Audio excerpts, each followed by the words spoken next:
Voici une capsule de cours portant sur le taux unitaire. Alors, qu'est-ce que le taux unitaire? Le taux unitaire, c'est représenter un taux à l'aide d'une plus simple expression, c'est-à-dire de ramener le dénominateur à une unité, donc sur 1. Lorsque le dénominateur d'un taux est 1, il n'est pas nécessaire d'écrire le 1 dans la notation. Alors, je t'explique ce que ça veut dire. Alors, par exemple, ici, est-ce que j'ai un taux ou un rapport? Je te rappelle que pour le savoir, on doit vérifier quelles sont mes unités de mesure et si elles sont de même nature, c'est un rapport. Si elles sont de nature différente, c'est un taux.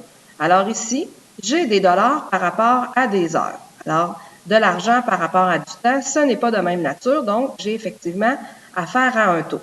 Ici, on dit que mon taux est unitaire parce que j'ai 15 dollars pour une heure. Et là, quand je te dis ici, il n'est pas nécessaire d'écrire le 1 dans la notation, c'est que je n'ai pas besoin d'écrire une heure ici. C'est 15 dollars par heure. Alors, c'est comme dire pour une heure, mais je n'ai pas besoin de l'écrire. Dans mon deuxième exemple, j'ai 123 calories pour une pomme, donc 123 calories par pomme. J'ai un taux parce que je compare des calories avec des pommes. Mes éléments ici ne sont pas de même nature. Et comme c'est un taux unitaire, je n'ai pas l'obligation d'écrire le 1 pour une pomme. Et un dernier exemple, si je cours par exemple 7 minutes pour 1 km ou 7 minutes par kilomètre, alors même chose ici, mon taux est unitaire puisqu'il est sur une fraction où le dénominateur représente une seule unité, donc un seul kilomètre. C'est comme dire 7 minutes pour 1 kilomètre. Alors, énoncé numéro 1. Petit exemple. À l'épicerie du coin, il en coûte 10 $ pour 8 barres de chocolat. Alors ici, je compare des dollars avec des barres de chocolat, donc j'ai vraiment affaire à un taux. Je vais écrire mon taux. Je suis un peu trop vite. Alors, mon taux est de 10 $ pour 8 barres de chocolat. Ça, c'est mon taux traduit dans mon énoncé. Maintenant, ce que je veux savoir, je cherche combien me coûterait une barre de chocolat. Alors, qu'est-ce que je vais faire? Alors, le taux unitaire du prix d'une barre de chocolat, je vais reprendre mon taux qui est de 10 $ par 8 barres de chocolat et je vais chercher à le ramener sur une barre de chocolat. Alors, ce que je fais, mon 8, pour passer de 8 jusqu'à 1, je vais diviser par 8 parce que 8 divisé par 8 va me donner 1. Et ce que je fais en bas, je dois absolument le faire en haut. Et ça va me donner 1,25 $ pour une barre de chocolat. Et comme je t'ai dit tout à l'heure, tu n'as pas l'obligation d'écrire le une barre, le chiffre 1, parce que c'est un taux unitaire. Donc, si le 1 n'est pas là, on sous-entend qu'il est là, tu n'as pas à l'écrire. Énoncé numéro 2.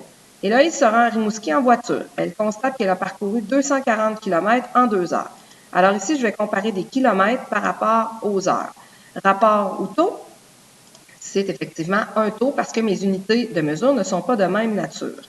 Je vais écrire mon taux ici. Alors, 240 km en 2 heures. Alors maintenant, mon taux est inscrit et pour le faire, j'ai pris les informations dans l'ordre qu'elles se sont présentées dans ma phrase.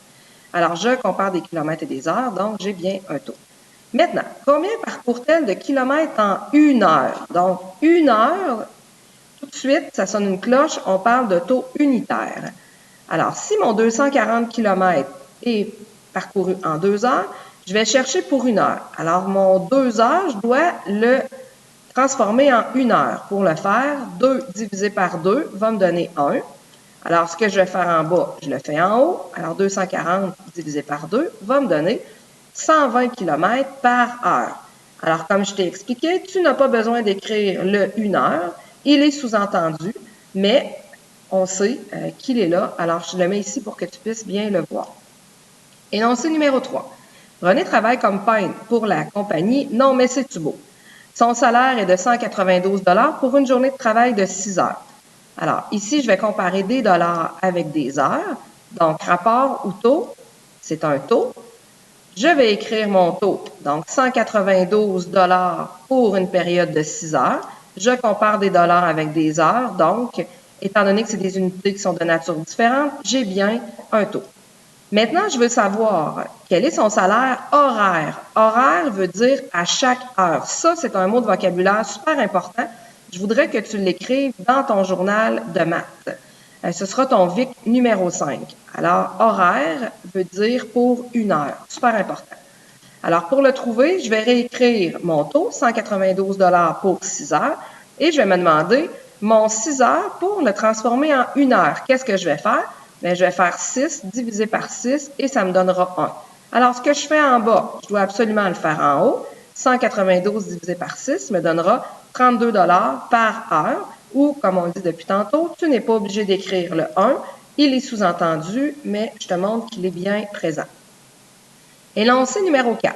Jacinthe mange 13 pommes alors qu'il y en avait 26 dans le panier. Je compare des pommes avec, non pas un panier, mais avec 26 pommes qui sont dans un panier. Donc, rapport ou taux, c'est un rapport parce que je compare des pommes avec des pommes. Alors ici, je n'ai pas de taux unitaire à trouver parce que je suis dans une relation de rapport. Donc, le taux unitaire ne tient pas la route. Donc, je vais avoir 13 pommes sur 26. Et souviens-toi, dans les 4 règles que tu as notées dans la capsule précédente sur le rapport et le taux, je dois toujours réduire mon rapport pour qu'il devienne irréductible. Alors, ce que je vais faire, je vais diviser par 13 parce que mon diviseur commun est le 13.